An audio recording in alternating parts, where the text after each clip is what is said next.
courthouse in Iron Creek smelled of sweat and old tobacco. Every seat was taken. Men lined the walls. Women stood in the aisle. They had come for the giant girl on trial. She stood at the front alone, 6'4" of silence, in a gray dress that didn't fit her shoulders. Her wrists were raw where the rope had bitten deep. The district attorney lifted a small brown bottle so the light caught it. "This is arsenic," he said. His voice rose like he was preaching. "Found in the kitchen where she served his last meal. No one in that room asked how it got there. They already knew what they wanted to believe." Outside, the wind pushed against the shutters. Then boots crossed the porch, slow. The door opened at the back, and the air in the room changed before the stranger had taken 3 steps inside. The courthouse in Iron Creek did not have enough chairs for everyone who came, so they stood, lined the walls, packed that aisle, because word had already spread through every saloon and church pew for 30 miles. The giant girl was finally getting what was coming to her. Hazel Doyle stood at the front of the room. A lone 6'4", in bare feet, though nobody had ever measured her. They just guessed, they just stared.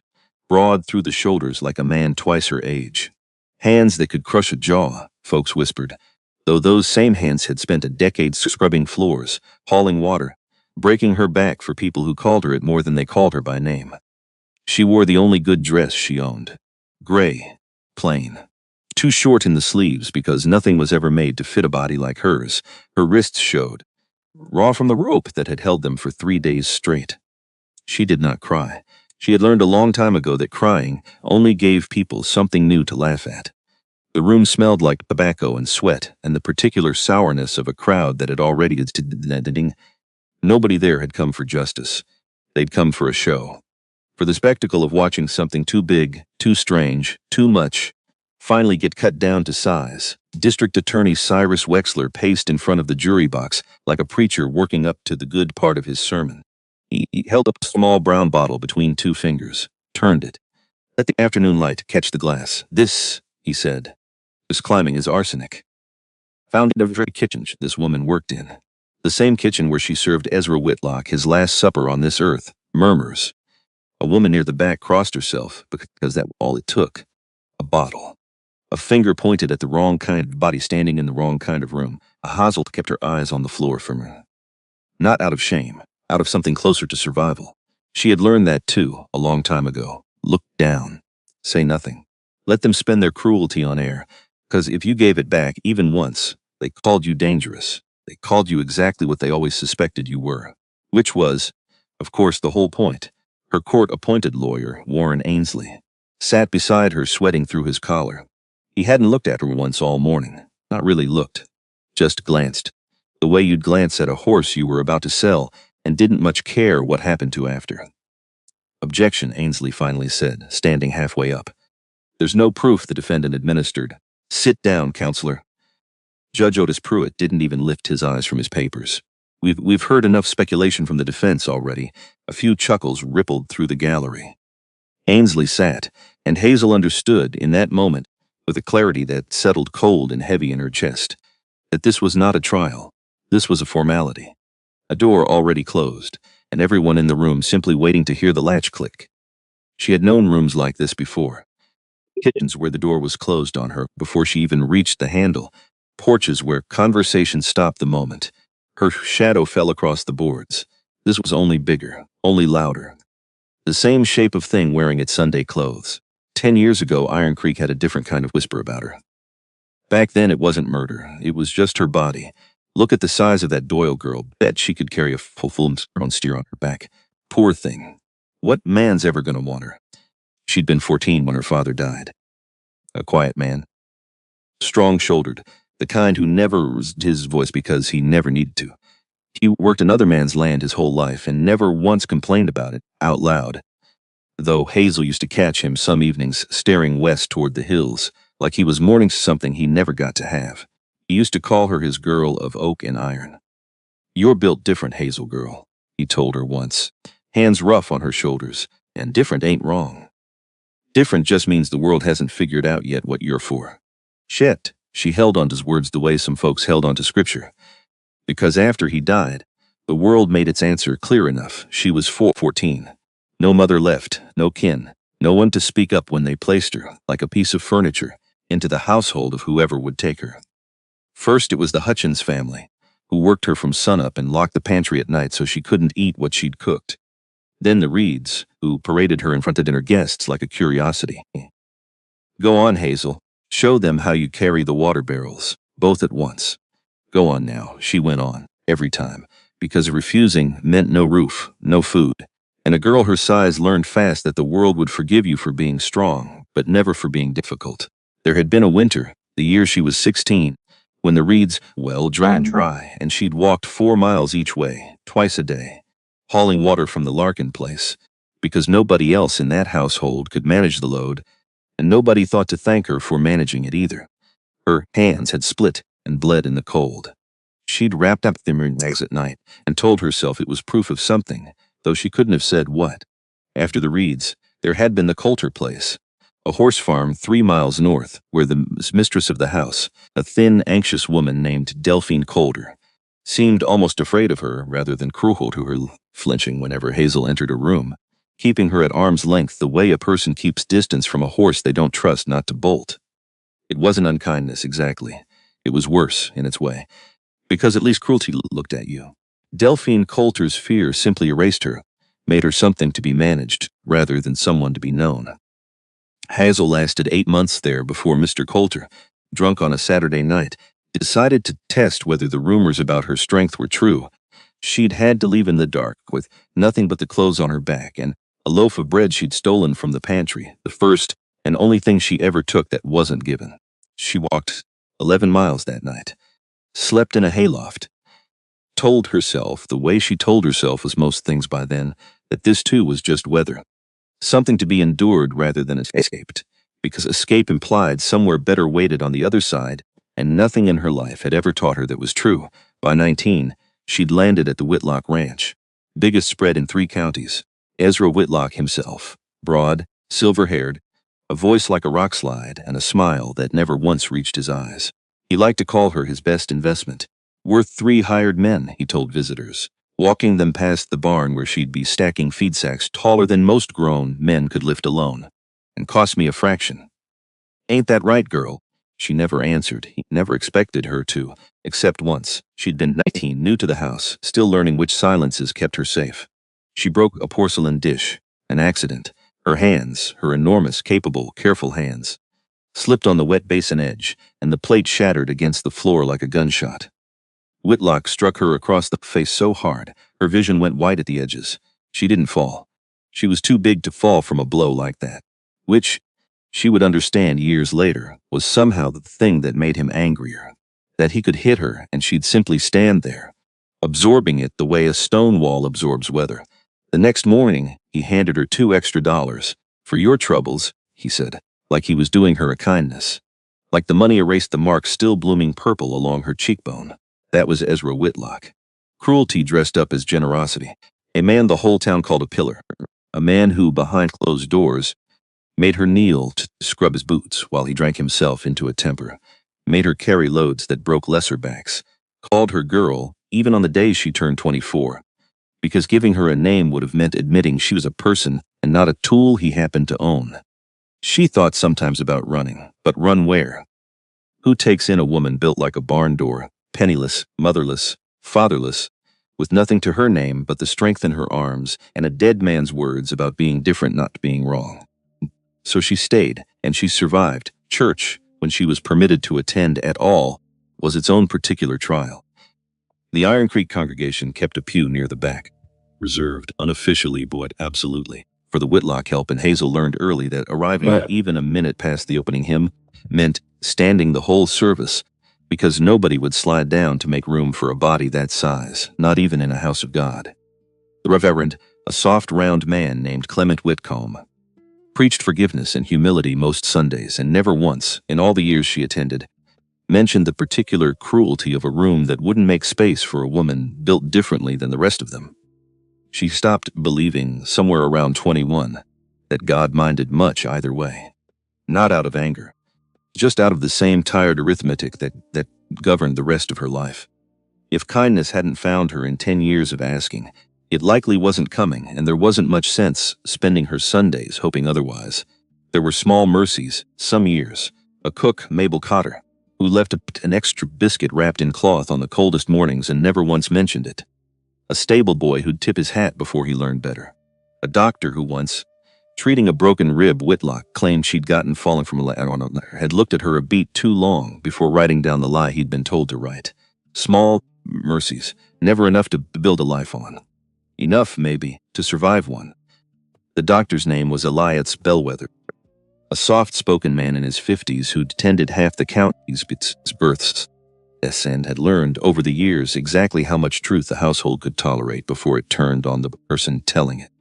That was the visit that stayed with her longest, the broken rib, the story about the ladder that everyone on the property knew was a lie.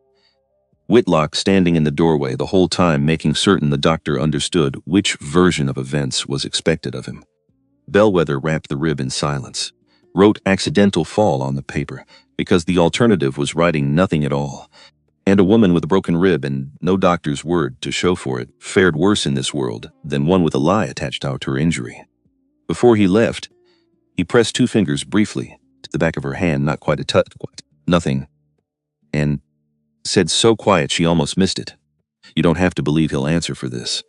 Just don't let yourself believe you deserved it." She hadn't understood at 19 why a stranger's small unkept promise would stay with her longer than half the cruelties heaped on her by people she saw every day.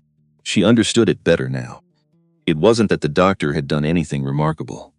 It was that he'd seen something true and said so, once out loud, and in a life built entirely of people looking away, that had counted for more than he probably ever knew, until the night Ezra Whitlock started dying, slow and strange, over the course of nearly 2 months, and every finger in Iron Creek eventually curled itself into a fist pointed straight at her. The night it finally happened, she had been the only one in the room. That was the whole case. That was the entirety of the evidence anyone cared to examine. She had carried his supper tray in. She had been the last to see him breathing. Morning in Huejo's chair, lips faintly blue, and the household staff found her standing over him, silent, because someone had to be the one who found the body, and it might as well be the girl nobody would believe anyway.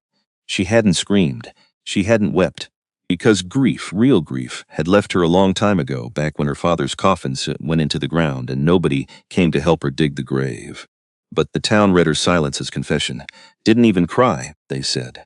What kind of woman doesn't weep when her employer dies right in front of her? A guilty one, somebody answered, and that was that. Trial set. Verdict half written before the gavel ever fell once.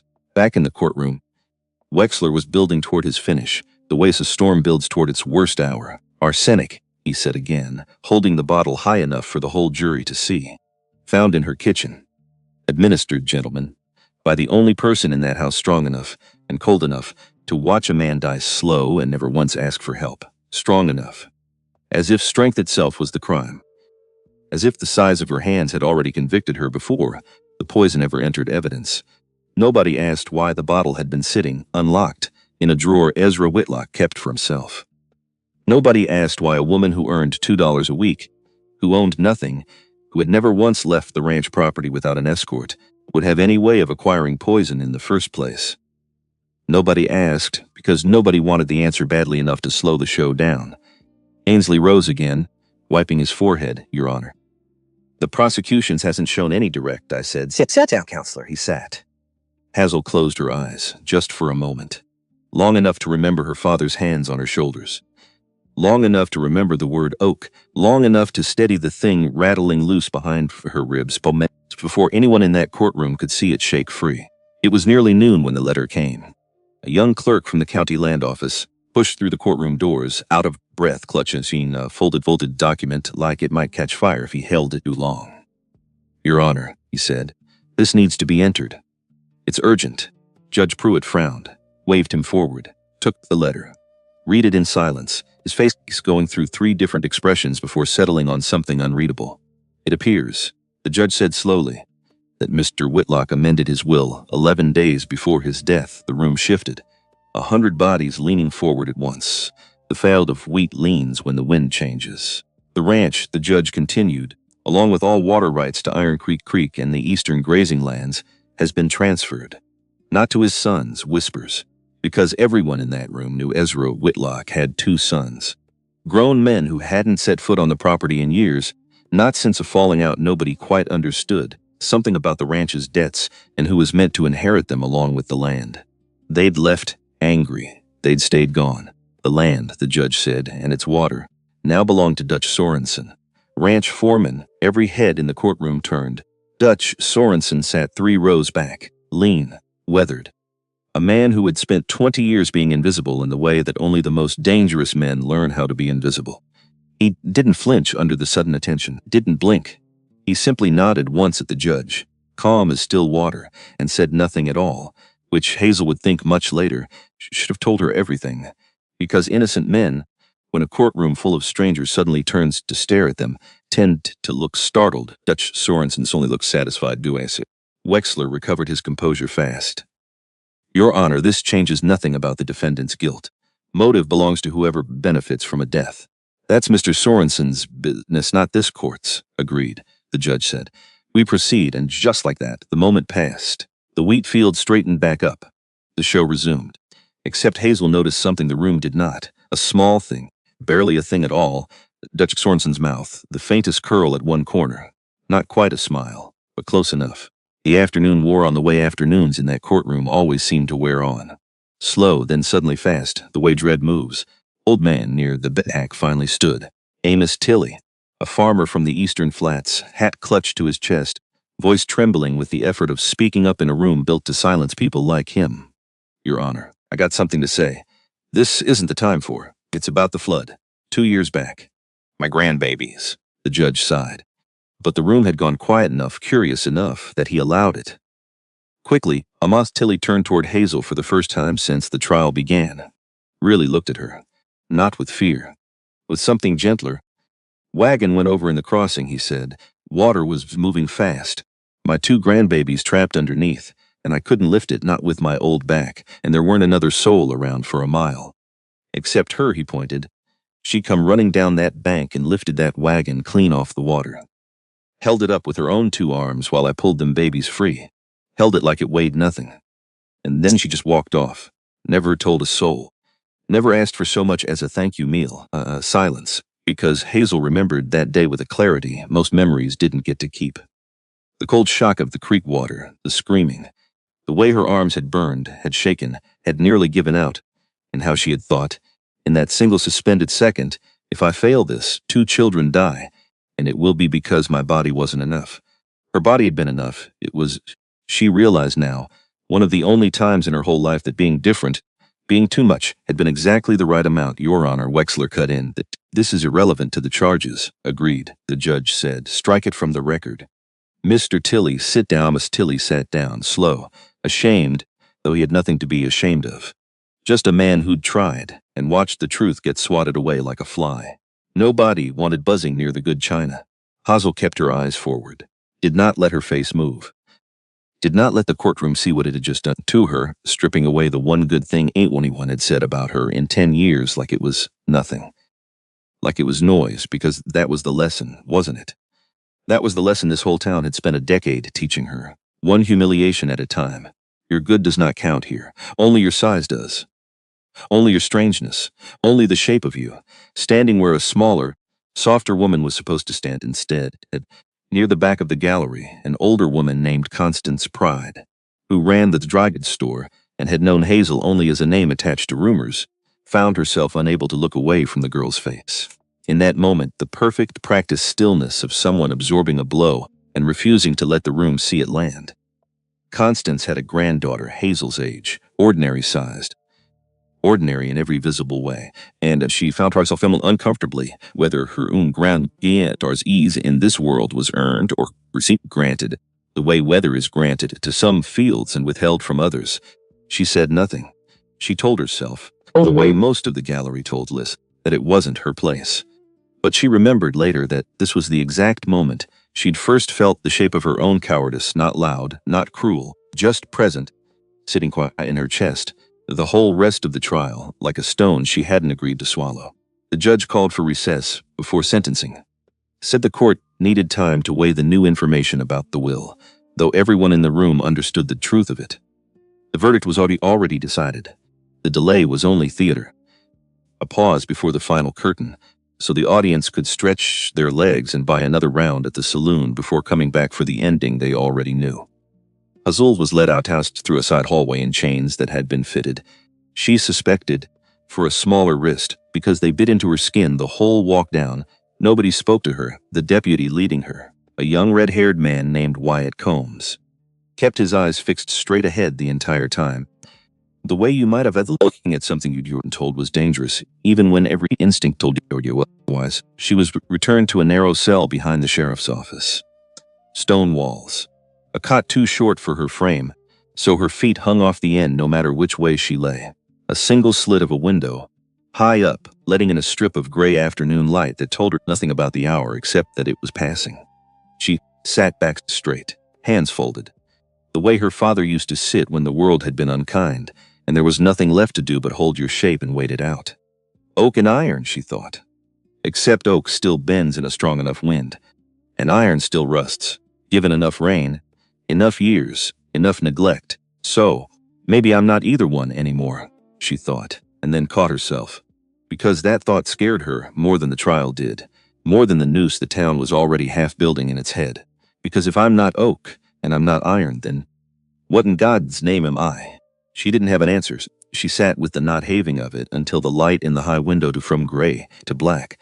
No one brought her supper, even Sheriff Boone Hardesty, a man who had once, years ago, tipped his hat to her in the street and asked, quiet enough that no one else could hear, whether she was safe up at the Whitlock place, now walked past her cell without a glance, as if looking at her too long might catch him something, which Hazel thought was its own particular cruelty. Not the loud kind. Not the kind that threw stones or spat curses. This one just looked away and called the looking away mercy. She thought about her father again. About the last thing he'd said to her 3 days before the fever took him, when he was already too weak to sit up but strong enough still to hold her hand in both of his. Somebody's coming for you one day, Hazel girl. Somebody who won't need you small to love you. You just gotta live long enough to meet him. She had laughed at the time.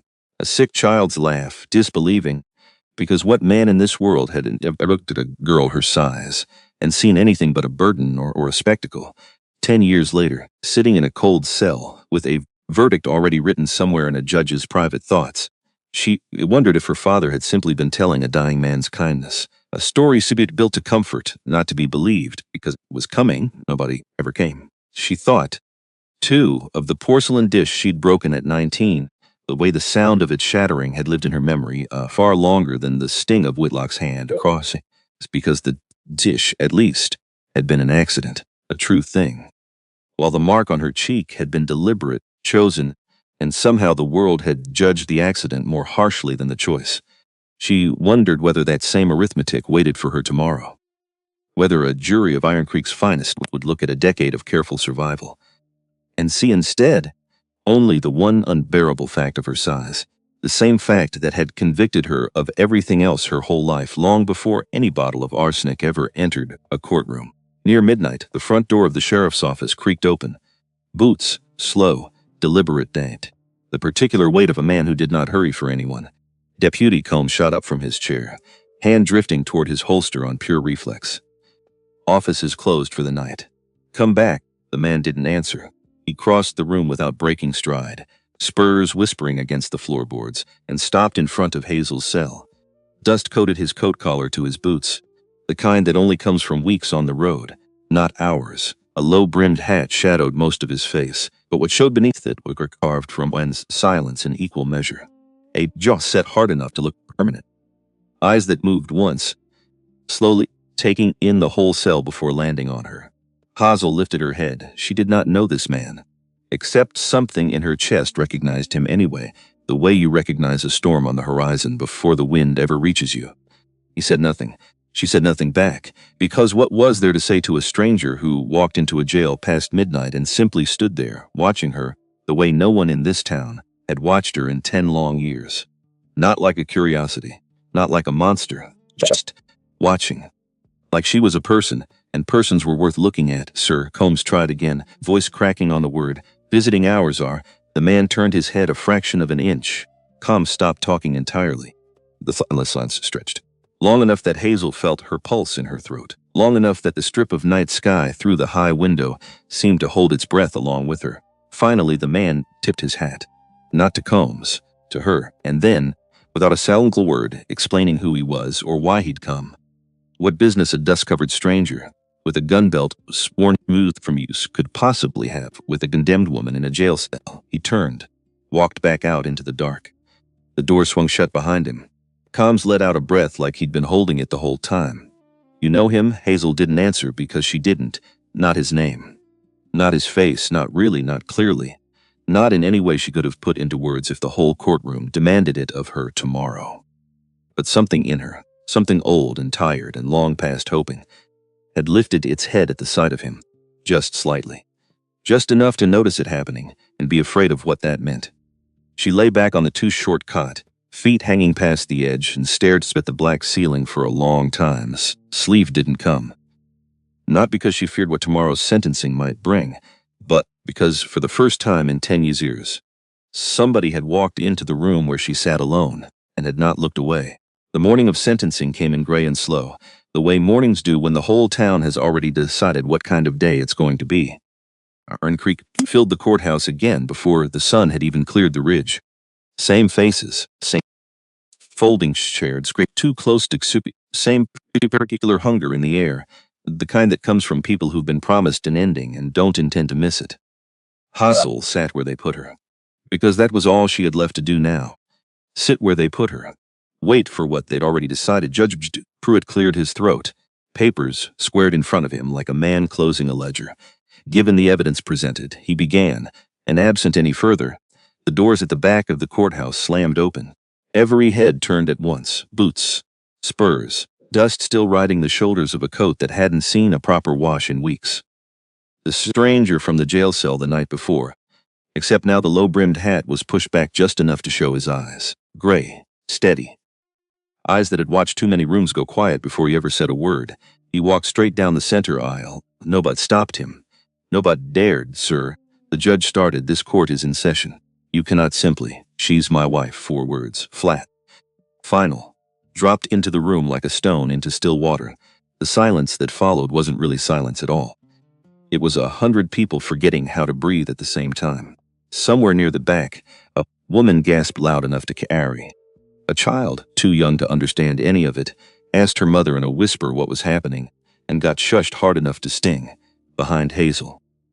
In the third row, Constance Pride found herself gripping the pew rail hard enough to whiten her knuckles, though she couldn't have said, in that moment, whether it was shock or something closer to hope she was holding on to. Hazel didn't turn around. She didn't have to, because something in her chest had already recognized the voice. Before her mind caught up to the words, the same something that had lifted its head in the dark of that jail cell and refused to lie back down since. "This is a trick," she told herself. "This is some kind of trick, and you know it. And you cannot let yourself hope, because hope is the most expensive thing a woman like you can afford, and you have never once been able to pay the bill." Judge Pruitt's face had gone the color of old brick. "What did you say?" "I said she's my wife." The man's voice didn't rise. "Didn't need to. And you're about to sentence her without so much as asking if that changes anything. This is a court of law, not a saloon for storytelling. Who in God's name are you?" "Roan McCready." The name moved through the room like a struck match through dry grass. Somewhere behind Hazel, an old man's voice, hushed but not hushed enough, said the words out loud like they cost him something just to speak. "McCready, Christ. I thought he was dead. Wexler recovered first, the way men like Wexler always recovered first, because his whole living depended on never being caught without a rebuttal. Your Honor, this is theater. A stunt to delay justice. If this man truly believes he's married to the defendant, let him prove it." "I can prove it," Roan said. He reached into his coat. Deliberate. Careful enough that a room full of strangers should have read it as harmless. Though half the gallery flinched anyway, because a man built like that, dust-worn and gun-heavy at the hip, made people flinch on instinct whether he meant them harm or not. He produced a folded paper, handed it to the bailiff, who carried it to the bench like it might detonate. The judge unfolded it. "Read it once. Read it again, slower, his jaw working the whole time like he was chewing on something that refused to go down easy. "A marriage certificate," he said finally. "Filed in Millbrook. 2 years past," gasps again. Louder this time because Millbrook was 3 towns over. Because nobody in Iron Creek had ever heard so much as a whisper of Hazel Doyle having a husband anywhere, let alone a man whose name apparently still made grown men go pale just hearing it spoken. The judge looked up, looked at Hazel directly for what might have been the first time in the entire trial. Is this true? Hazel opened her mouth, closed it. Because what was the truth, exactly? She didn't know this man, had never seen his face before last night, had no memory of any wedding, any church, any moment where a life as so large and unlikely as marriage could have folded itself into her narrow, work-worn existence without her noticing, except something in her did not want to say no, not because she believed the paper, but because saying no out loud, in front of a room already hungry to see her hang, felt like handing them the rope herself. Your Honor, Ainsley finally found his footing, scrambling upright beside her, for the first time all trial like he'd remembered, somewhat late, that this was his job.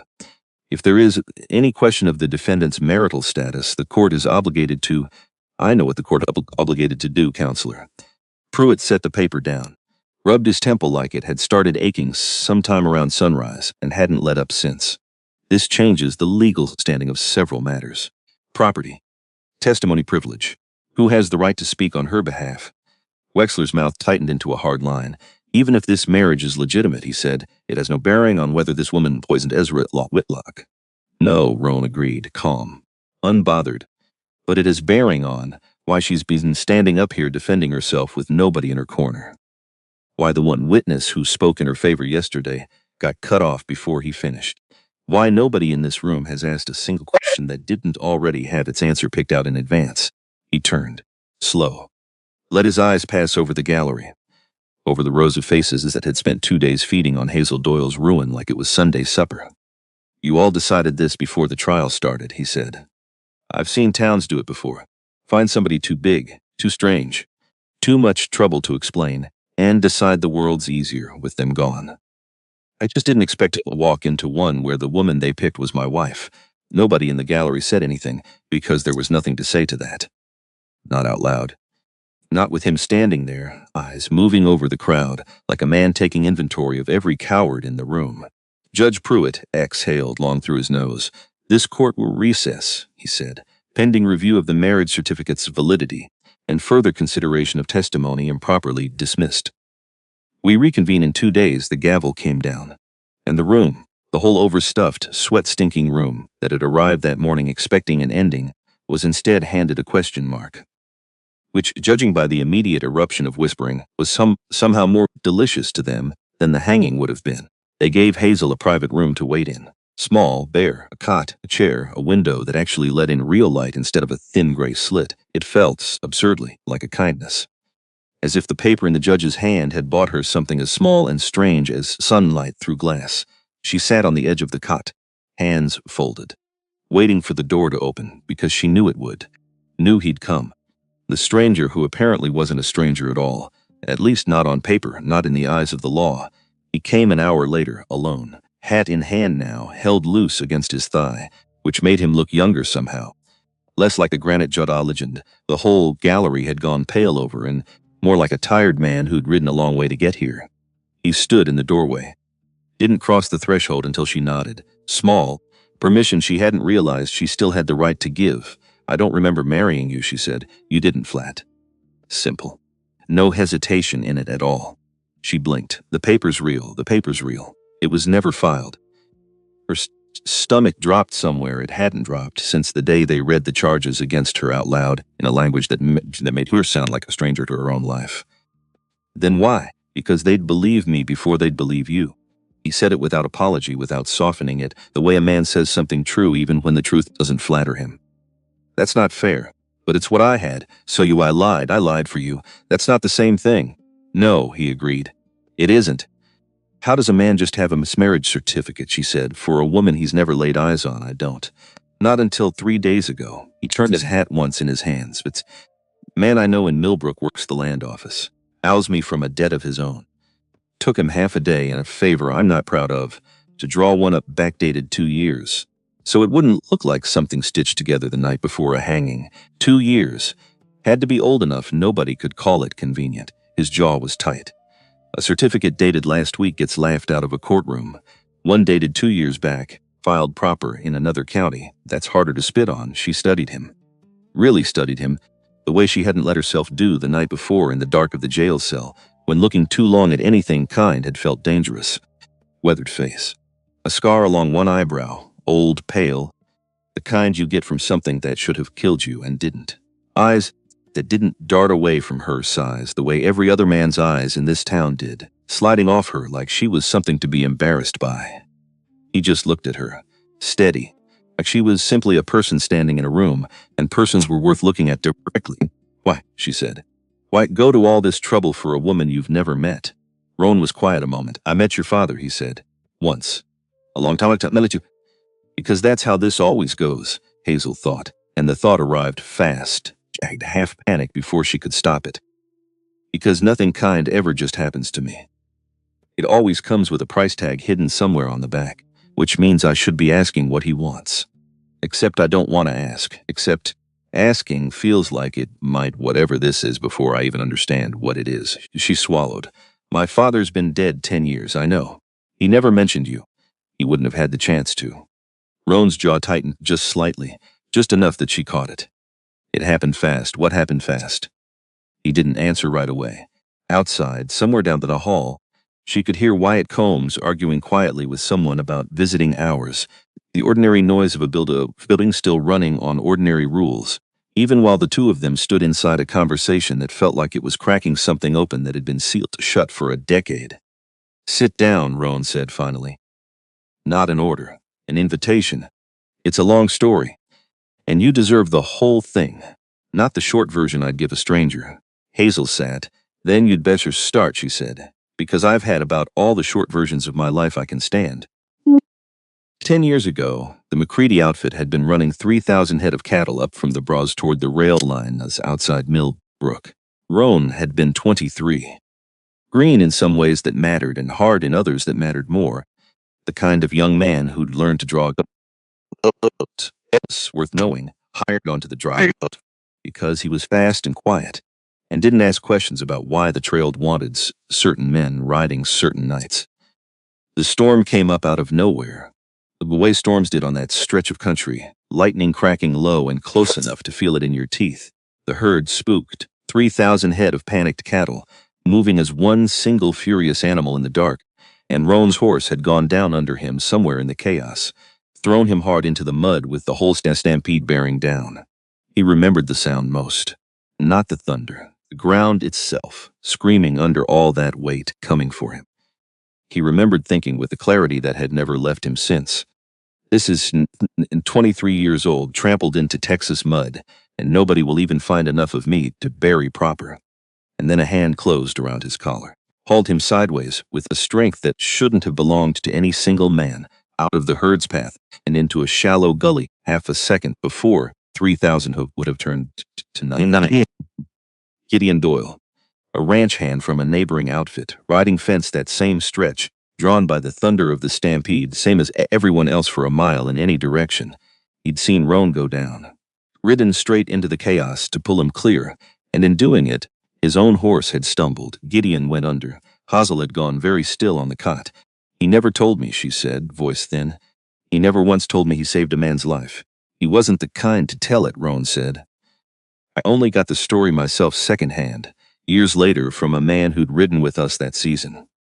By the time I understood what happened, what your father did, he was already 3 years in the ground, and I didn't even know he had a daughter. Then how did you?" "I looked." He said it simply, like it was the only reasonable thing a man could have done. "Took me a long while," he continued. "Trail went cold more than once. Man doesn't leave much of a paper trail dying poor on somebody else's land. But I found out eventually. Found out he'd had a girl. Found out the girl had been passed from house to house since he died. Worked half to death and talked about like she wasn't fully a person on account of her size." His jaw tightened again, "And I found out," he said, quieter now, "that the last thing your father said, before that stampede finished taking the strength he'd used to save me, was that he had a daughter, that he was scared for what the world was going to do to a girl who didn't fit its shape. He asked whoever was listening if they lived, and he didn't, not to let her carry that alone." Hazel's hands had gone still in her lap. Very still. The stillness of a person holding themselves together by main force. So this is a debt, she said. That's what this is. You showing up, claiming me. It's a debt you're paying off. It started as one. Roan didn't flinch from the word. 10 years, I told myself I'd square it eventually. Find the girl. Make sure she was all right. Move on with a clean conscience, and now? He was quiet a moment. Now I walked into that courtroom, he said, and watched a room full of grown men and women decide a woman's whole life based on nothing but the size of her shoulders and the shape of her silence. And I understood real quick that it was never going to be the debt you pay off and walk away from clean. It wasn't supposed to work this way, Hazel thought. Debs got paid, and men rode on, and that was the whole shape of it. Except something in her chest refused to file this under debt anymore. Except she didn't know what drawer to put it in instead. You didn't have to lie about marrying me, she said. You could have just said you owed my father something, testified to his character. Anything smaller than this, would they have listened? She thought about the courtroom, about Wexler's bottle held up to the light like a magic trick, about Ainsley's collar soaked through with sweat, saying nothing that mattered, about Amos Tilley's story getting struck from the record like it was noise instead of the only true thing anyone had said in 2 days. No, she admitted. They wouldn't have. Then you already know why I did it. Because that's the part that scares me, Hazel thought. And this time the thought didn't arrive jagged or panicked at all. It arrived slow, heavy, true. Because I have spent 10 years being looked at like a burden or a beast, and this man rode 3 towns to stand in a room full of my enemies and call me his wife on a paper that was never even filed. And I don't know what to do with a kindness this size. I don't have a shelf big enough to put it on. My father used to say I was oak and iron, she said quietly. Different but not wrong. I used to believe him. Some days it's harder than others. He was right, Roan said. Simple. Certain. Only thing that's changed is you've had 10 years of people telling you different, loud enough and often enough that it started sounding true. Hazel looked down at her hands. Broad. Strong. Hands that had lifted a wagon off 2 drowning children and never once been thanked for it in any way that stuck. I don't know how to stop believing them, she admitted. You don't have to know yet, Roan said. You just have to survive long enough to find out. The town, meanwhile, was doing what towns did best. By that evening, the story of Roan McCready had made its way through every saloon, every porch, every kitchen window in Ironton Creek, growing new details with each retelling the way rumors always did, until the man who'd stood quietly in a courtroom that afternoon had somehow become, by supper time, a gunslinger who'd killed 9 men in Abilene, a ghost who rode with the devil himself, a legend nobody quite believed, and nobody quite dared to doubt either. At the saloon, the bartender, a heavy-set man named Otto Farrow, poured whiskey with a hand that wasn't quite steady. McCready, he said to the man beside him, an old cattle buyer passing through, thought that name died out east somewhere. Heard he put a bullet in 3 men outside Loretto and just rode off after. Never said a word to nobody about why. Heard he don't kill unless he's paid to. The cattle buyer said, heard he don't kill unless it's right. Someone else corrected. A table near the door. There's a difference. Nobody argued the point too hard. Because that was the thing about Roan McCready that Iron Creek was quickly rediscovering, the same way towns down the trail had discovered it before them. He wasn't loud enough to be simply feared, and he wasn't gentle enough to be simply trusted. And that particular kind of stillness in a man made people nervous in ways they couldn't fully name. Dutch Sorensen heard the whole story secondhand, same as everyone else, sitting in the back office of the Whitlock ranch house that was, as of 11 days before Ezra Whitlock's death legally his. He didn't react the way most of the town had reacted. He didn't whisper the name with a shiver in his voice. He simply set down the ledger he'd been working through. Columns of water rights and grazing allotments now signed over into his name in ink barely dry, and stared at the wall for a long moment. McCready, he said, quiet.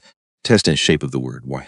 His foreman, a broad-shouldered man named Jesse Rourke, who'd worked under Dutch for 6 years, and had never once asked a question he wasn't told to ask, stood near the door with his hat in his hands. You know him, boss? Everybody knows of him, Dutch said. Questions whether he knows anything about this. He tapped one finger against the ledger, against the neat rows of numbers that represented, if anyone ever looked closely enough, a motive far heavier than anything the giant Doyle girl could ever have claimed. He's just here for the girl, Jesse said. Town saying it's about a debt. Old promise to her dead father, maybe. Dutch stood, walked to the window. looked out over land that 11 days ago had belonged to a dying who'd started in his final weeks asking questions Dutch had grown increasingly uncomfortable answering. Because Ezra had started noticing, he thought, and the thought that threw him cold and precise, the way all his thoughts tended to move. No fragments, no panic, nothing but calculation. Started noticing the water ledger didn't match the creek flow. Started asking why his stomach hadn't settled right in 2 months straight, why every meal after Dutch started managing his medicine left him weaker than the one before. Started 3 days before he died. Asking Hazel Doyle directly whether she'd noticed anything strange about his food, which was the single most inconvenient question the man could possibly have asked, given who was actually preparing his tonics each evening. Dutch had solved that problem quietly, efficiently. The way he solved every problem that stood between himself and the water rights that would, once secured, make him the richest man in 3 counties without a single soul in Iron Creek ever suspecting the foreman, who'd spent 2 decades being pleasantly, forgettably invisible. The girl had simply been convenient, big, strange, already halfway hated by a town that if it spent a decade looking for an excuse to be cruel to her out loud instead of just behind closed doors. Nobody was going to look past her to find the real hand behind Ezra Whitlock's death. Nobody ever did, with women like her. The world had already decided what she was capable of long before Dutch ever slipped that first careful dose into the old man's evening tonic. Except that now there was a complicated test in a courtroom with a certificate and a reputation that made grown men's voices drop when they said his name. "Keep an eye on him," Dutch said finally, still facing the window. "And on her, you think they're gonna dig?" "I think," Dutch said, "that a man doesn't ride 3 towns over and lie in front of a judge for a woman he barely knows unless he intends to make sure money ends." Quietly, he turned from the window. Something in his face had been very still, very cold, so let's make sure it ends quietly anyway.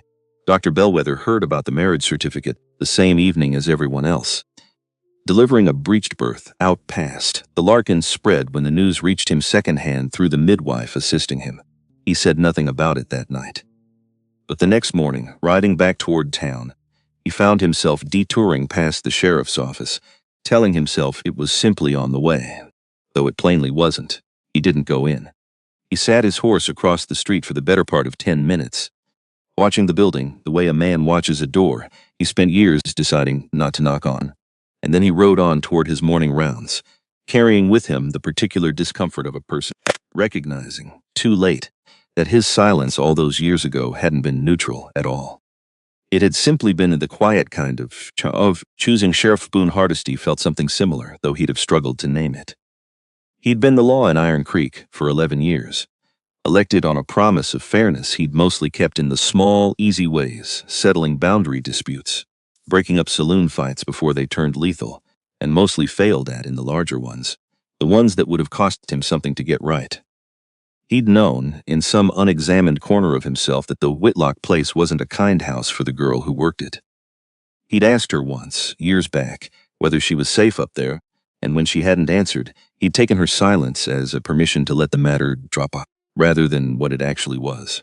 A person too frightened of the consequences to say yes or no to a man wearing a badge. He thought about that conversation more than once during those 2 days of waiting.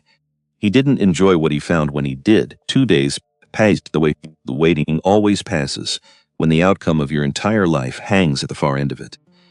Hazel spent them in the small room with the real window, no longer chained, though the deputy still checked on her twice an hour, a habit born less of suspicion now and more, she suspected, of simple curiosity about the woman who'd apparently married a legend without remembering the wedding. Roan came each day. Didn't stay long. Didn't ask much of her, which was, she was slowly realizing, its own kind of gift, because every man she'd ever known had wanted something from her body. Her strength, her silence, her usefulness. Yes, Roan wanted nothing. Just sat sometimes in the chair across from her cot, hat on his knee, and let the quiet stretch between them without trying to fill it up with demands. On the second afternoon, she finally asked the question that had been sitting under her ribs since the courtroom. "What happened to you?" "After the stampede. After my father," Roan was quiet a long moment. "Buried him myself," he said. "Wasn't much else I could do. His outfit didn't know him well. No kin listed anywhere they could find. I dug the grave, said what words I had, and then I left. Left where? Anywhere. Everywhere. His hands turned his hat slowly between his fingers. A man saves your life and dies doing something you stops fitting right in your own skin afterward. I took work where I found it. Hunted bounties for a spell. Hired my gun out when the cause seemed clean enough to live with. Clean enough how? Hazel asked. Roan was quiet a moment, like he was deciding how much of himself to hand over to a woman he'd known 3 days. There was a boy in the Nations once, he said finally. 16, maybe. I'd been paid to track him down for stealing a horse. Found him after 11 days in cold that could kill a man twice over, and when I caught up to him, turned out he was running because his own father sold that horse out from under him to a man who beat him worse than hunger ever had. He turned his hat again. I let him go. Told the rancher who hired me the trail went cold past the Cimarron. Took no payment for the lie. That happened often. Letting folks go. Often enough that I stopped being much good at the job the way most men do it. A faint, humorless twist at the corner of his mouth. Built myself a kind of ledger out there, over the years. Different from most men's.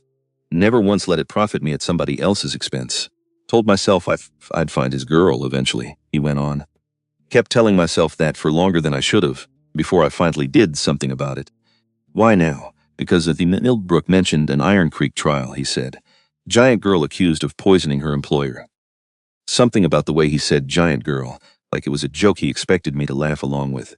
I didn't laugh. He looked up, met her eyes directly, the way he always did, never sliding off her the way the rest of the world's eyes tended to slide. I asked her name, he said, and soon as he said Doyle, I knew I'd waited too long already. The trial resumed on the third morning, and this time the courthouse felt different before a single word was spoken, because word of the marriage certificate had spread the way all scandals spread in a town this size, and half the gallery had come back not for a hanging but for the stranger new possibility of a mystery, a love story, a gunslinger's secret bride. And the particular hunger in the room had shifted just enough that Hazel could feel it even from where she sat. It wasn't kindness, not yet, but it wasn't quite the same hunger as before either. Judge Pruitt banged his gavel. This court will hear testimony regarding the amended will of Ezra Whitlock, and any evidence bearing on the defendant's character that was previously dismissed. Ainsley, to his credit, seemed to have found some new spine sometime in the last 2 days. He rose without being told to sit back down. Your Honor, the defense calls Mabel Cotter. A small elderly woman rose from the third row, moving slow on a cane, silver hair pulled back tight beneath a faded bonnet. Mabel Cotter had worked as housekeeper and cook at the Whitlock Ranch for 19 years, longer than anyone else on the property, longer even than Dutch Sorensen himself, though nobody ever thought to ask her opinion on much of anything, on account of her being old and quiet and easy to overlook, which, as it turned out, had made her the perfect witness to everything nobody else had bothered watching.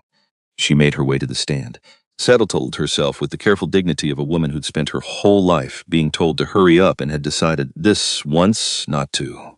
Mrs. Cotter, Ainsley began. How long did you work in the Whitlock household? 19 years. And then did you ever witness Mr. Whitlock mistreat the defendant? Wexler was on his feet immediately. Objection, you're overruled, Pruitt said before he'd even finished the word. Given the new circumstances of this trial, the court will allow it. Mabel Cotter's hands folded in her lap. 19 years I watched that man call her girl and never once her name, she said, voice steady despite its frailty. Won't repeat every cruelty, Your Honor. You've heard enough of them already. What I'll say is this.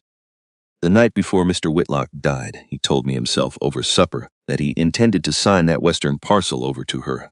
Said it plain. Said he owed her that much and more.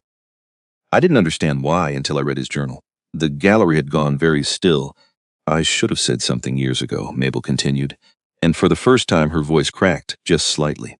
I told myself it wasn't my place. Told myself keeping my position mattered more than speaking up for a girl too big and too strange for anybody in this town to bother defending. I was wrong. I've been wrong a long while, and I'm too old now to keep being a coward about it. Nobody in the gallery spoke, because there was something in an old woman's confession, delivered plain and unadorned, that cut through a courtroom's appetite for spectacle faster than any lawyer's speech ever could. There's more, Mabel said. The judge leaned forward slightly. Go on, Mr. Whitlock kept a journal, she said. Private, locked in his desk. I found it when I was clearing his room after the burial, before anyone thought to seal it up as evidence. I've had it hidden in my own home these past 2 weeks. Trying to decide what a woman my age owes to the truth, she reached into a small bag at her side, produced a worn leather book, its pages soft with handling. In his last month, she said, Mr. Whitlock wrote that his stomach hadn't settled right since Dutch Sorensen took over managing his evening tonics. Wrote that the ledgers kept didn't match what he saw with his own eyes at the creek. Wrote, 3 days before he died, that he intended to have the amended will reviewed by a lawyer in Millbrook on account of certain suspicions he wasn't ready yet to put fully into words. Wexclitter rose for cross-examination, smoothing his coat in a poor imitation of the composure Dutch Sorensen had managed only minutes before. Mrs. Cotter, he said, you claim to have kept this journal hidden for 2 weeks. Why the delay if the contents were so urgent? Because I am an old woman who has spent 19 years being told my opinions don't carry weight in that house, Mabel said without hesitation. And it took me some time to remember that silence, past a certain point, isn't caution anymore.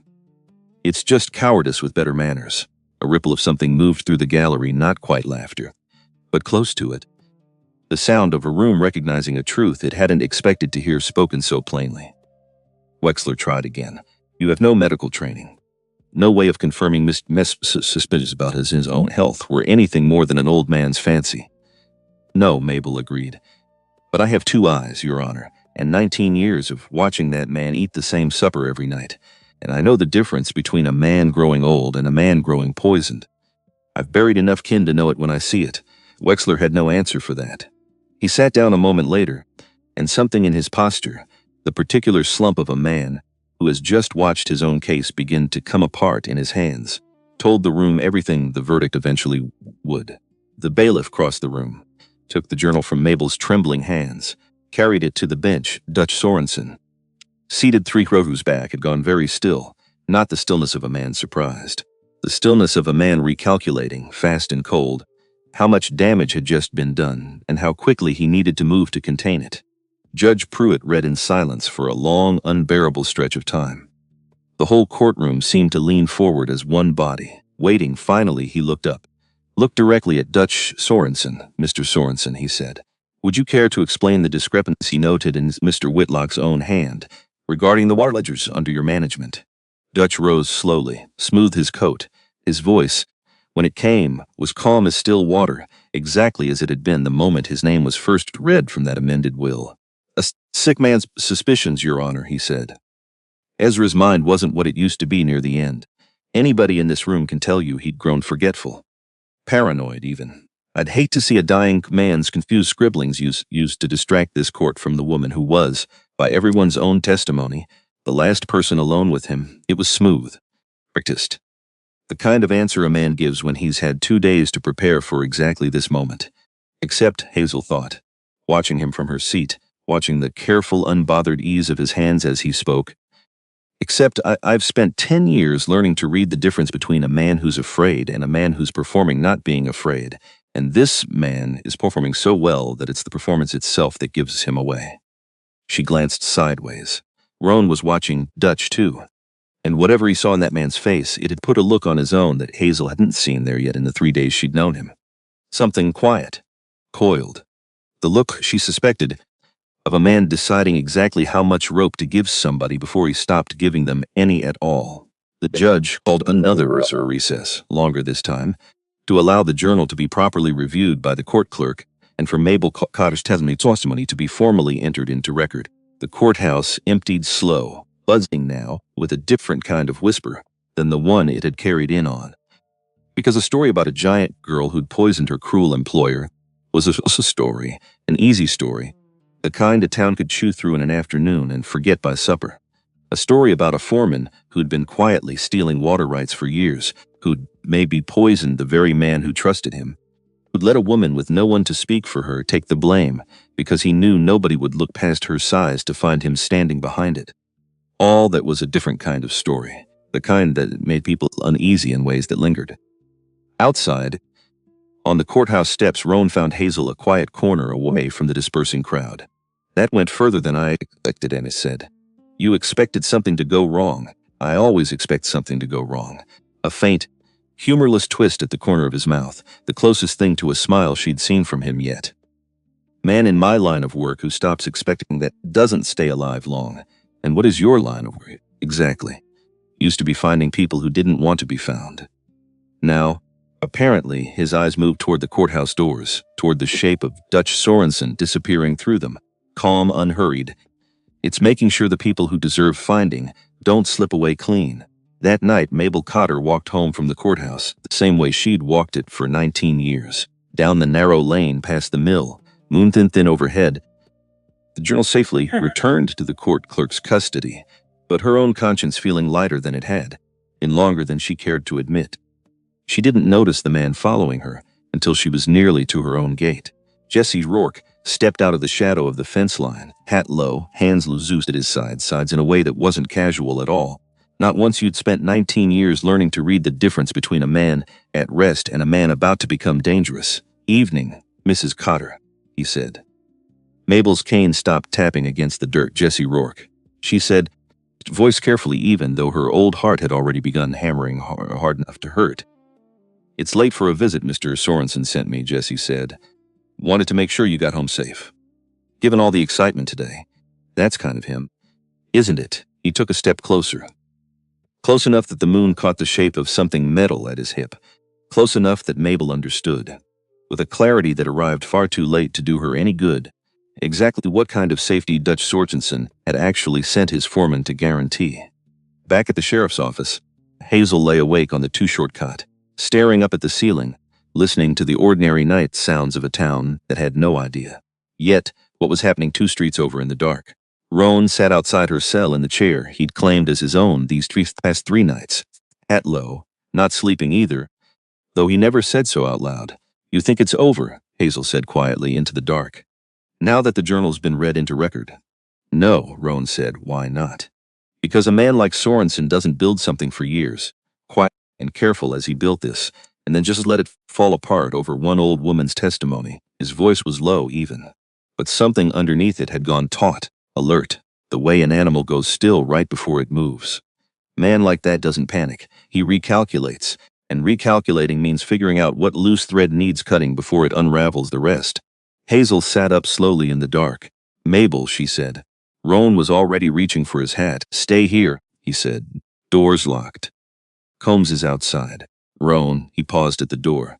"If something happens to that woman because she told the truth in a room full of people who should have listened to her years ago," Hazel said, and her voice, for the first time since the trial began, carried something sharper than fear in it, something closer to fury. "Then this town owes her more than it's ever owed anybody. And I intend to be there when it pays." Roan looked at her for a long moment. Something in his face shifted. Not quite a smile, something steadier than that. Something that looked for just a second like recognition. "Door's locked," he said again, softer this time. "But I'll come back for you. The second there's a door worth walking through." Then he was gone into the dark, boots quick and quiet down the hallway, leaving Hazel alone in the cell with her heart pounding, and the terrible familiar feeling of waiting, once again, to find out what the world was going to take from her next.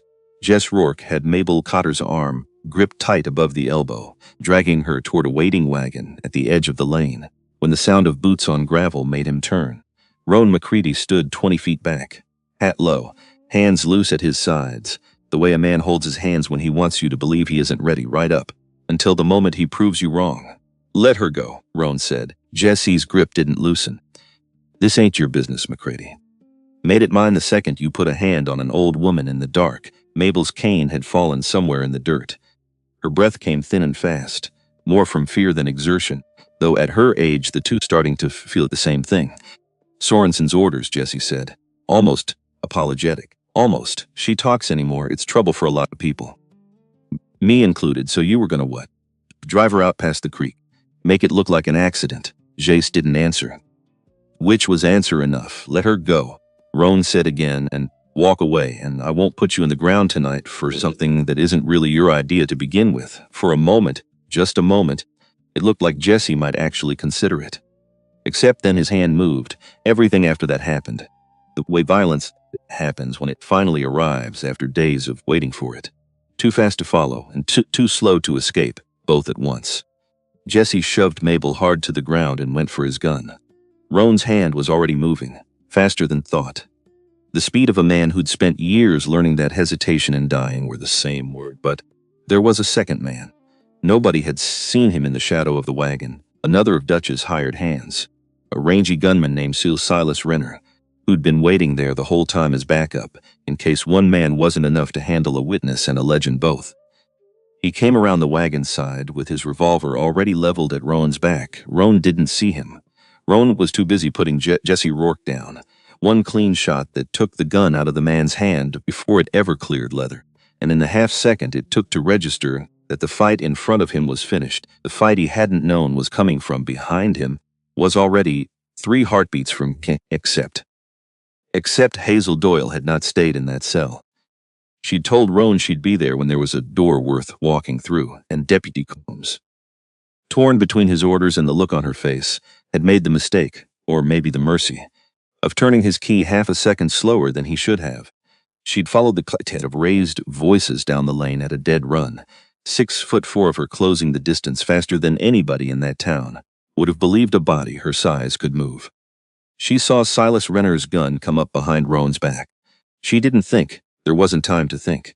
There was only 10 years of being told her strength was a curse, a joke, a thing to be hidden or apologized for, and one single second where all of that fell away and left nothing behind but the truth her father had tried to tell her a decade ago in a dying man's whisper. Different ain't wrong. Just means the world hasn't figured out yet what you're for. She'd figured out what she was for in that half-second.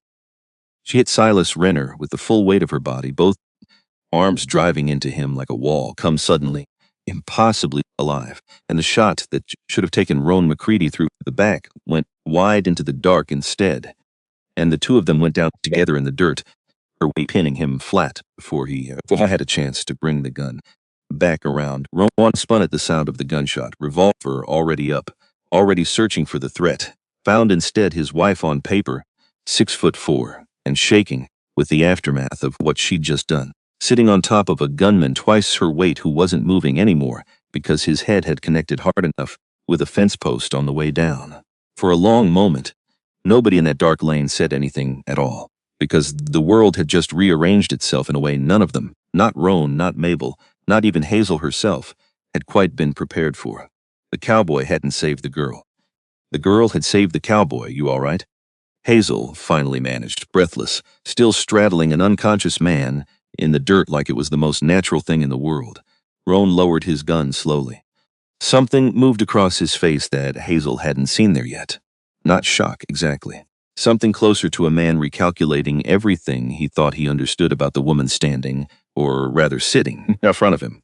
"I had it handled," he said. "You had your back turned. I had it handled, Roan. Thank you." It came out rough, reluctant.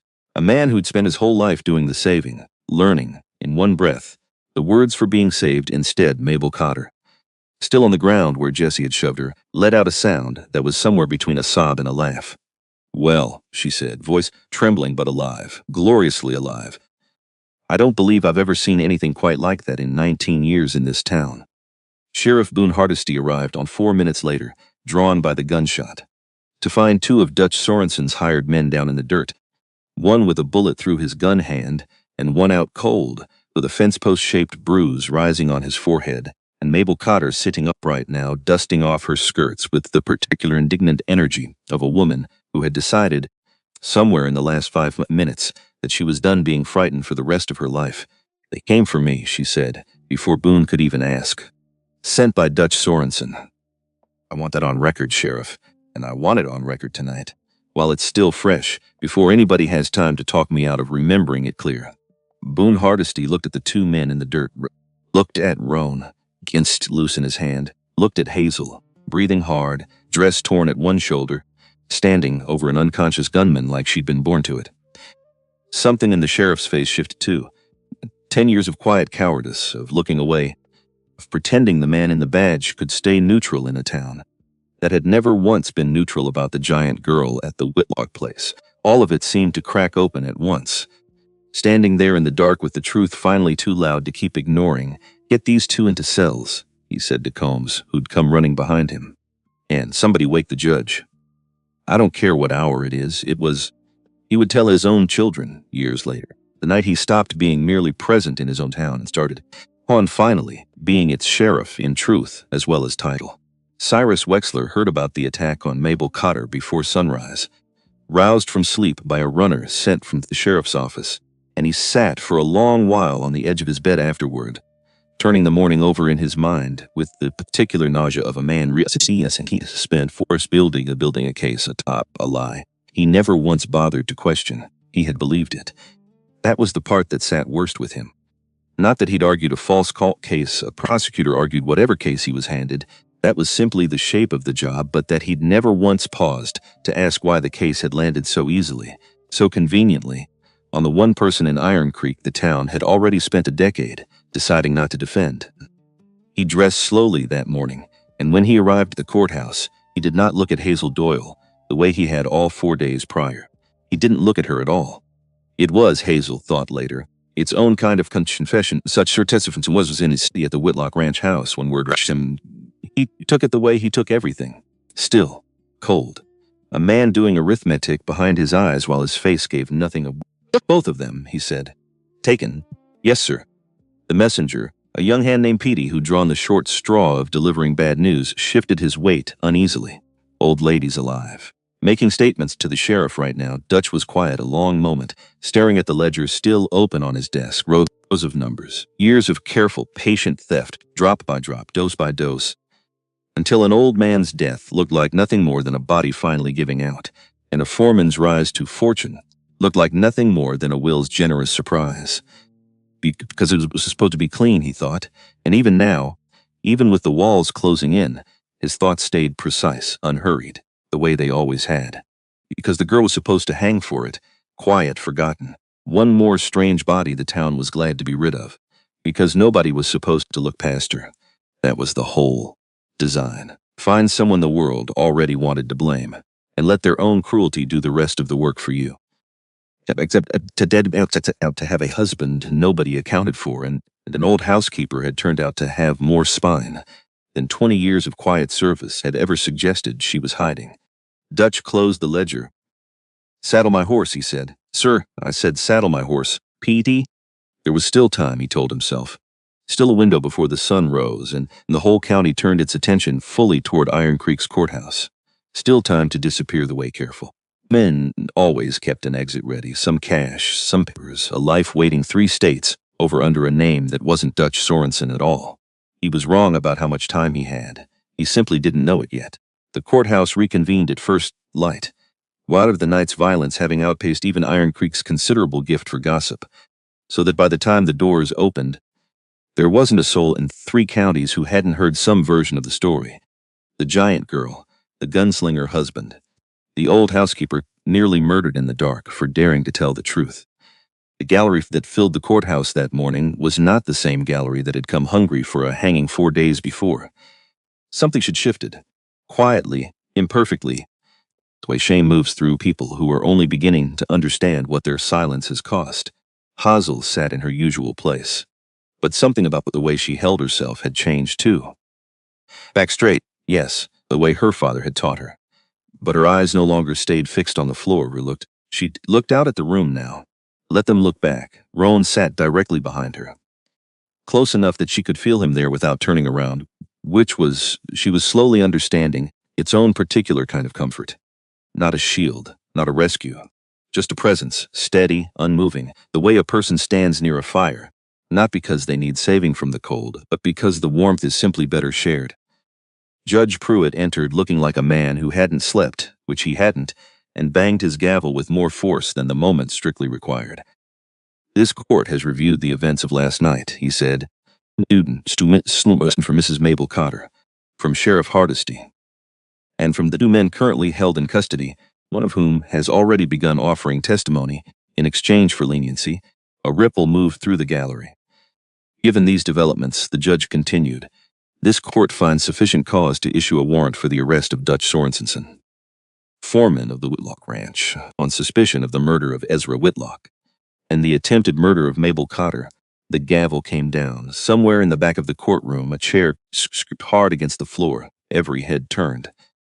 Dutch Sorensen stood near the rear doors, stilt in his traveling coat, saddlebag slung over one shoulder, a man caught exactly one step too slow between the life he'd built through patient cruelty and the life he'd planned to disappear into instead. For a moment, nobody moved. Then Dutch's hand drifted, slow, careful, toward the revolver at his hip, the same slow, careful motion Roan had used 2 days earlier to produce a boasted marriage certificate, except this motion had a very different intention behind it. "Don't," Roan said. He was already on his feet. Already, between Dutch and the rest of the room, body angled the way a man's body angles when he's spent years learning exactly how to stand between danger and the people who don't deserve to meet it. Dutch's eyes flicked around the courtroom.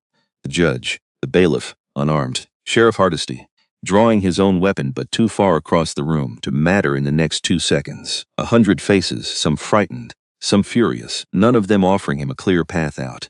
"You've got nothing," Dutch said, though his voice had lost the smooth, unbothered calm it had carried through the entire trial. "A journal. An old woman's word. None of it proves.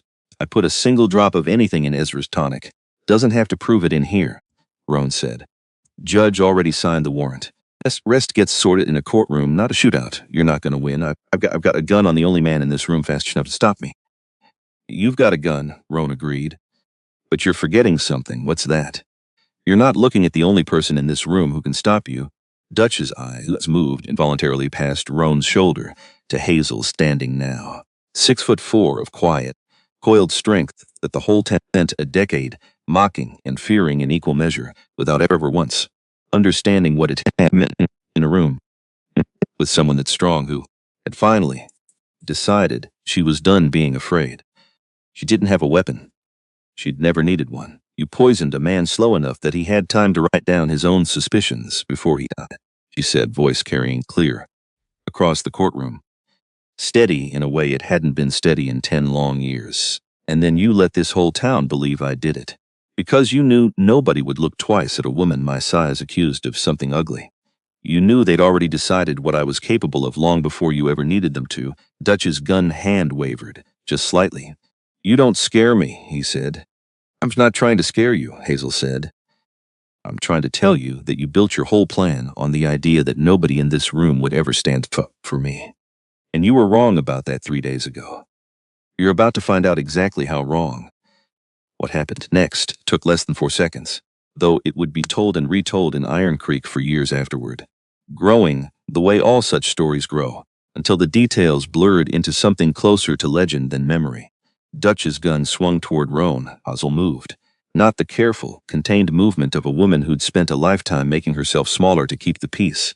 The full, unrestrained movement of a woman who had finally stopped apologizing for the size God gave her, closing the distance in 2 strides and driving Dutch Sorensen's gun arm upward and wide in the same motion that Roan used to close his own hand around the weapon and wrench it free. The shot that fired went into the courthouse ceiling.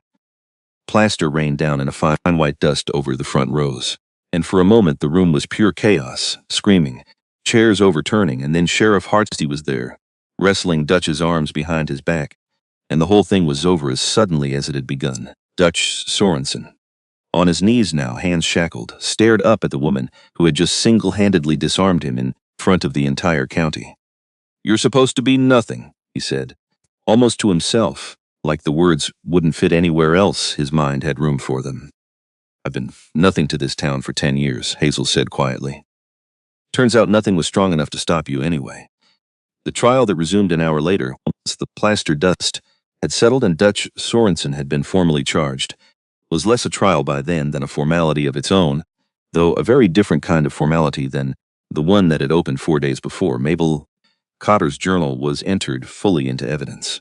Her testimony, along with the statement of the second gunman, now eager to trade information for a lighter fodder sentence, laid out the whole architecture of Dutch's scheme in plain, damning detail. The doctored water ledgers, the slow poison administered under the guise of medicinal tonic, the careful cultivation of a will that would leave him everything, while leaving Ezra Whitlock's estranged sons, who had wanted nothing to do with their father's cruelty in the first place, with nothing at all to contest. And then, near the trial's end, the county clerk, who had first delivered the amended will 4 days earlier, stood again, this time with a second document, one that had been overlooked in the chaos of that first discovery. Your Honor, the clerk said, there's an addendum, a private letter, sealed separately, meant to be read only if the will itself was ever formally challenged. The judge took it, broke the seal. Read in silence. The expression, when he looked up, had gone soft in a way it hadn't gone soft once in the entire proceeding. This letter, he said, is in Ezra Whitlock's own hand, dated the same day as the amended will. It states in his words that regardless of what became of the ranch's larger holdings, he wished for a parcel of land along the western boundary, 40 acres bordering the creek, to be set aside for. The judge paused, cleared his throat for Hazel Doyle. In his words, some small measure of amends for years I have no right to ask forgiveness for, but hope to earn regardless. The courtroom went utterly silent. Hazel sat very still, hands folded in her lap, the way she'd sat through nearly every terrible moment of the last 4 days. Except this stillness was different. This stillness had something moving underneath it that she didn't have a name for yet, Mr. Sorensen. The judge continued, voice hardening again, turning back toward Dutch, still shackled at the defense table where he'd been dragged. Would explain a great deal about why this addendum never surfaced during the initial reading of the will. It appears you had every reason to ensure it stayed buried. Dutch said nothing. There was, finally, nothing left for him to say. The court finds, Judge Pruitt said, that charges against Hazel Doyle are hereby dismissed, with the court's deepest apologies for the conduct of this trial in its earlier proceedings. And further, that the western parcel described in Ezra Whitlock's private letter be transferred immediately into her name, as was his final and clearly stated wish. The gavel came down. It should have felt like triumph. For one long, strange moment, sitting a sudden roar of noise that broke over the courtroom, applause and gasps, and someone near the back openly weeping, Hazel found that it didn't feel like triumph at all. It felt like something closer to grief. 10 years of being told what she was worth, and it took a dead man's guilty letter and a foreman's greed to finally prove them all wrong. She stood slowly. The same room that had spent 4 days deciding she deserved to hang, was now on its feet, some clapping, some simply staring, all of them witnessing the same impossible reversal at once.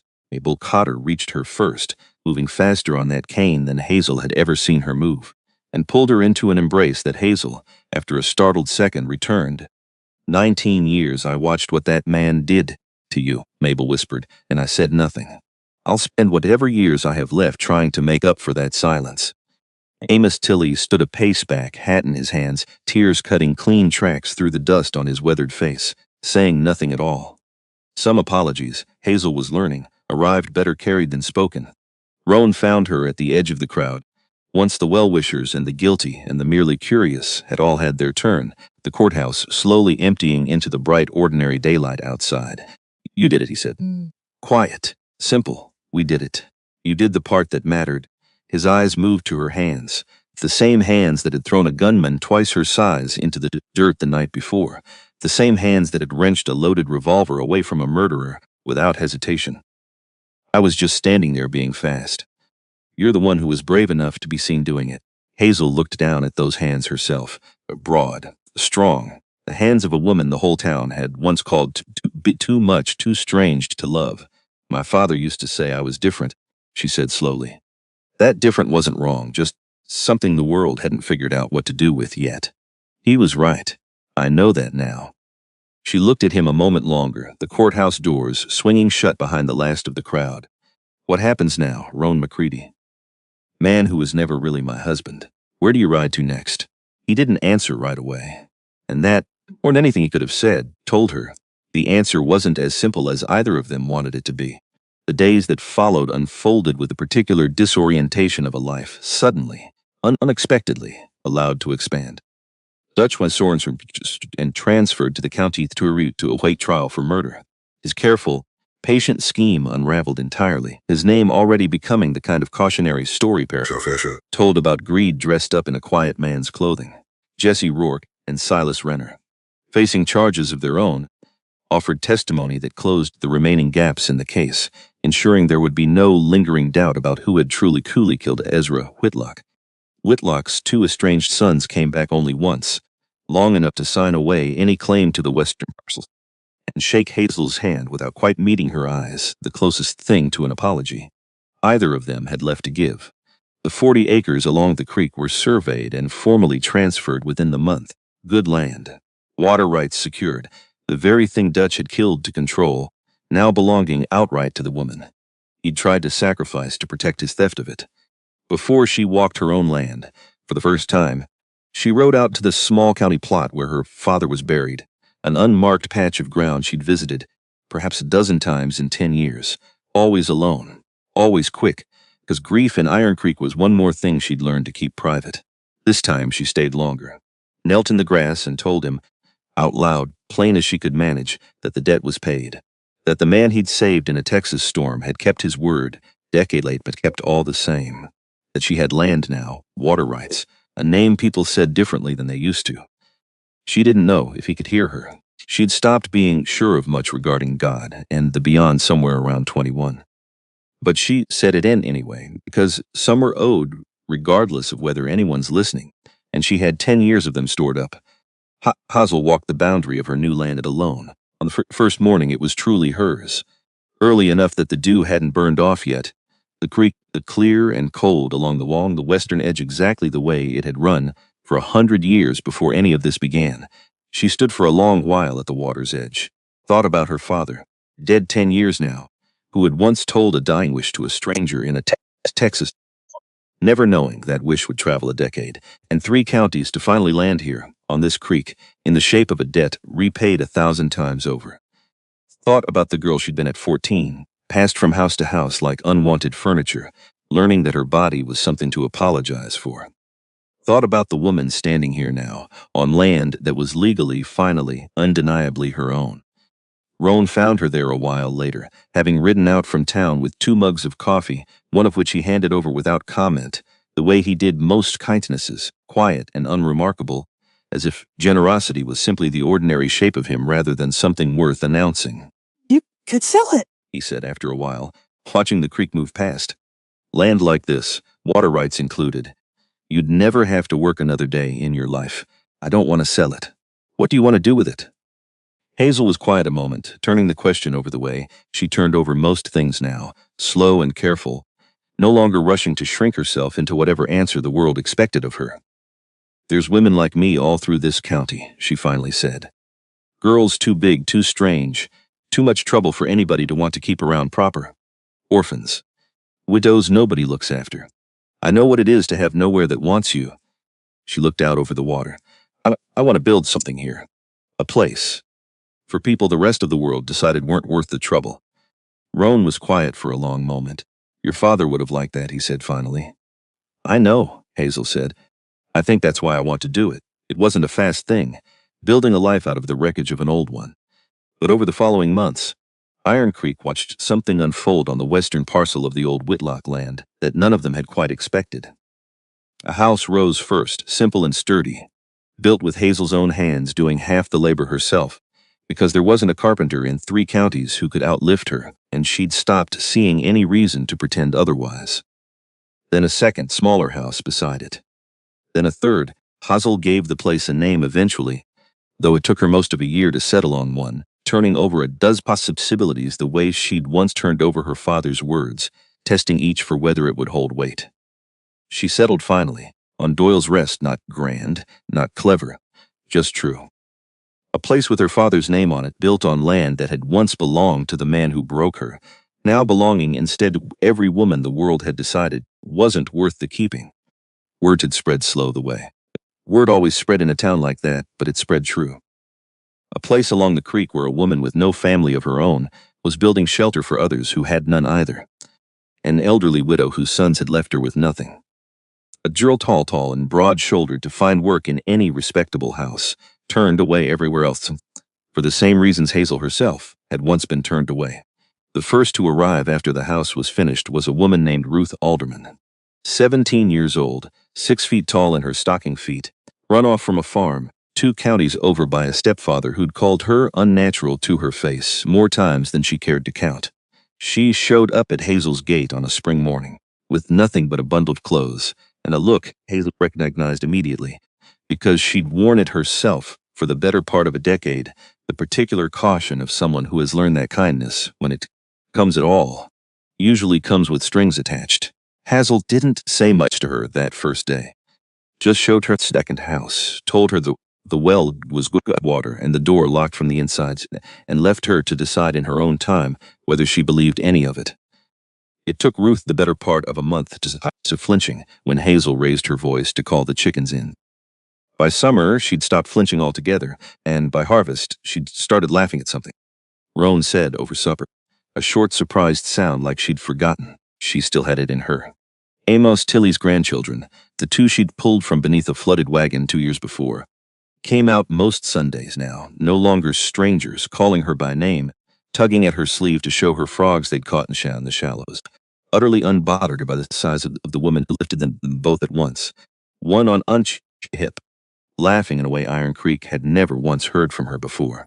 In the weeks that followed, Iron Creek did what towns do after they've been forced to look at themselves too plainly to look away. Some tried to forget it as quickly as decency allowed.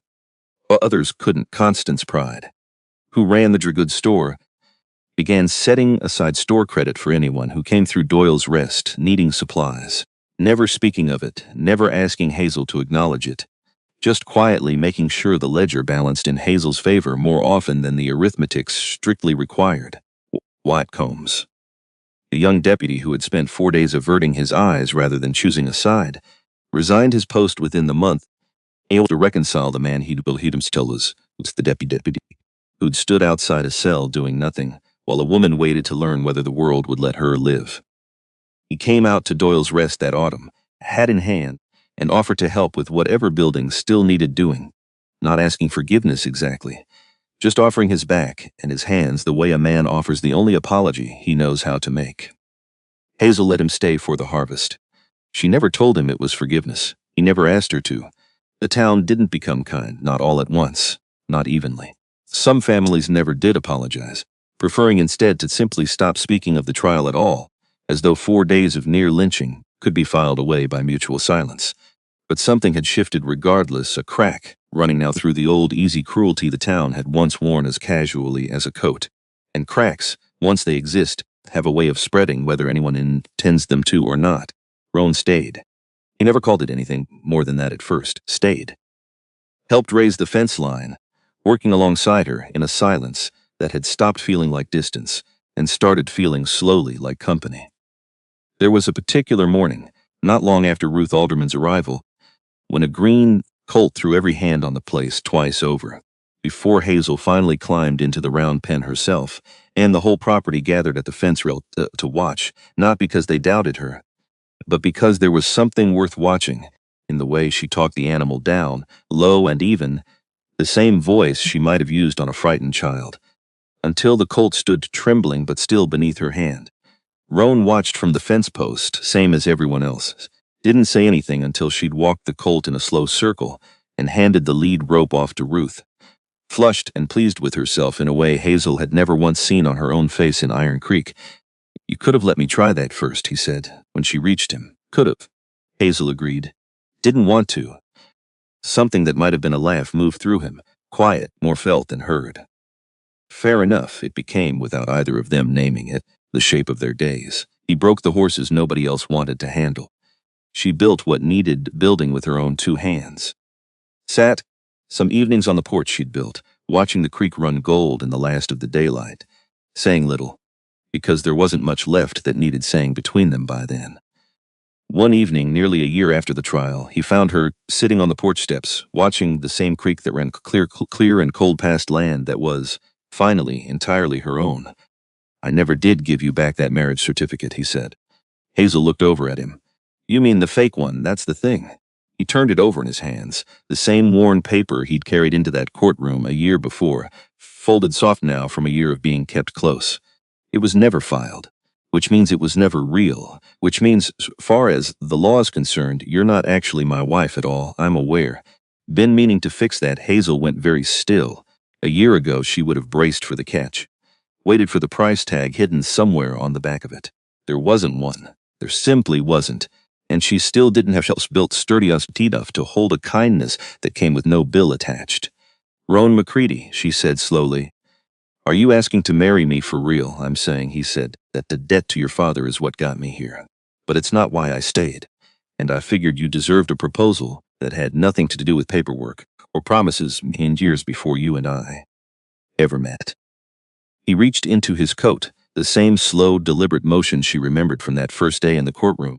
Except this time what he produced wasn't a folded legal document, it was a small ring, plain, unadorned, the kind a working man could afford and a working woman could actually wear without it, catching on the fence posts and feed sacks that made up most of her days. For a moment neither of them said anything. The creek kept running.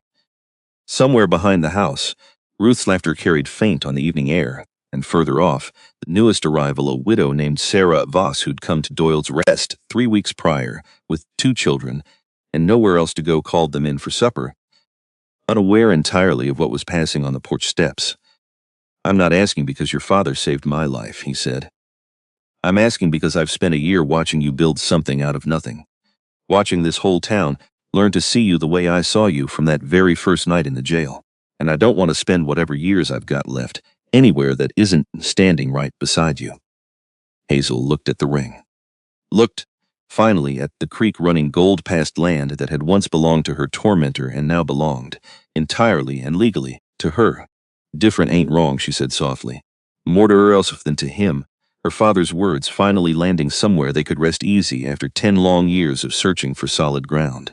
Just means the world hadn't figured out yet what I was for, and now? Hazel smiled, slow, real. The kind of smile that had taken a decade and a trial and a dead man's guilty letter to finally reach her face without apology.